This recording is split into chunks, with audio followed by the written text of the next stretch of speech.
আসানসোল স্টেশনের platform number 1, সেখানে আছে একটা চায়ের দোকান, মাতারা টি স্টল।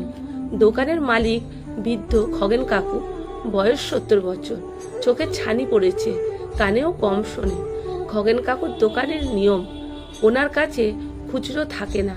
খদ্দের 7 টাকার চা খেয়ে 20 টাকা দিলে কাকু বলে, বাবা 13 টাকা কাল এসে নিয়ে যেও। সব নাম খাতায় লিখে রাখে না, অনেক নাম মনেও রাখে। লোকে বলে বুড়ো পাগল, ওই টাকার জন্য কে আসবে। গত মঙ্গলবারের ঘটনা, সকাল 7টা বাজে। লোকাল ট্রেন ধরতে এসেছে একটা ছেলে, নাম রাতুল, সফটওয়্যার ইঞ্জিনিয়ার। সে মাসে 80,000 টাকা মাইনে তার। কাকুর কাছে বসে চা খেলো রাতুল, দাম 7 টাকা। 500 টাকার নোট দিল।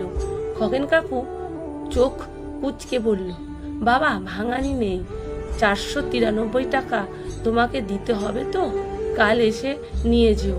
রাতুল হাসলো, মনে মনে বলল, 493 টাকার জন্য আবার আসবো? কিন্তু মুখে বলল, ঠিক আছে কাকু, কাল আসবো।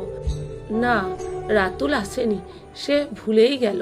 ঠিক 1 বছর পর ঠিক আজকের দিনে রাতুল আবার স্টেশনে এলো। অনেক বিপর্যয় ঘটে গেছে তার জীবনে। এই 1 বছরে চাকরি চলে গেছে তার, লোন চাপ মাথার উপর, পকেটে শেষ 10 টাকা। চা খেতে এসেছে কাকুর দোকানে। খগেন কাকু আগের মতোই বসে আছে, চোখে ছানি আরো বেড়েছে।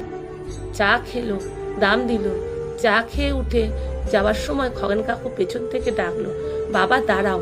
রাতুল ঘাবড়ে গেল। কাকুর কাপা হাতে একটা পুরনো খাতা খুললো, পাতা উল্টে উল্টে একটা জায়গায় আঙুল রাখলো। ওখানে ছোট করে লেখা, তাও আবার ভুল বানান, রাহুল 493 টাকা, মঙ্গলবার চা, তারিখে দেওয়া রয়েছে ঠিক 1 বছর আগের। কাকু বলল, বাবা তুমি 493 টাকা পাবে আমার কাছে, নাও টাকাটা রাখো। রাহুলের হাত কাঁপছে, টাকাটা নিতে পারছে না। বলল, কাকু আমি তো আসিনি, আপনি মনে রাখলেন কি করে? খগেন কাকু হাসলো, দাঁত নেই একটাও।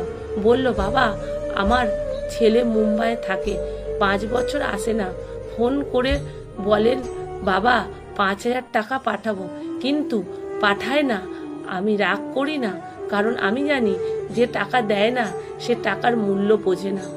তুমি 493 টাকা নিতে আসোনি, আমি জানতাম আসবে না, তাও লিখে রেখেছি, কারণ আমার সততা যদি 493 টাকার জন্য মরে যায়, তাহলে কাল 5,000 টাকার জন্য মরবে। আমি গরিব, কিন্তু আমার মনটা গরিব না বাবা।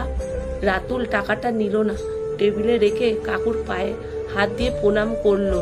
বলল, কাকু আমার এখন চাকরি নেই, পকেটে 10 টাকা ছিল, ভাবছিলাম চা খেয়ে চলে যাব, কিন্তু আপনার সততা দেখে মনে হলো আমি 80,000 টাকা মাইনে পেয়ে সৎ নই, কিন্তু আপনি 7 টাকার চা বেচেও সৎ। খগেন কাকু রাতুলের মাথায় হাত রাখলো, বলল, বাবা টাকা চলে যায়, কিন্তু সততা থাকলে টাকা আবার আসে। আজ রাতুলের নতুন চাকরি হয়েছে, 40,000 টাকার মাইনে, আগের তুলনায় কম, কিন্তু ও রোজ সকালে সে মা তারা টি স্টলে আসে, খগেন কাকুর কাছে বসে চা খায়, কাকুর খাতা হিসেব দেখে দেয়। লোকে জিজ্ঞেস করে, রাতুল 493 টাকার জন্য এত কাজ করছিস কেন? রাতুল হাসে, বলে, ভাই 493 টাকা দিয়ে খগেন কাকু আমাকে 80 লাখ টাকার শিক্ষা দিয়েছে। সততা মানে বড়লোক হওয়া নয়, সততা মানে রাতে আয়নায় নিজেকে মাথা উঁচু করে দেখে ঘুমানো। খগেন কাকুর দোকানের টিনের গায়ে এখন লেখা, এখানে চা 7 টাকা, সততা ফি, ধারে পাওয়া যায় না। খগেন কাকু মরে যায়, তবু সততা বাঁচিয়ে রাখে। কলমে কেয়া দাস, পাঠে অনিতা ভট্টাচার্য।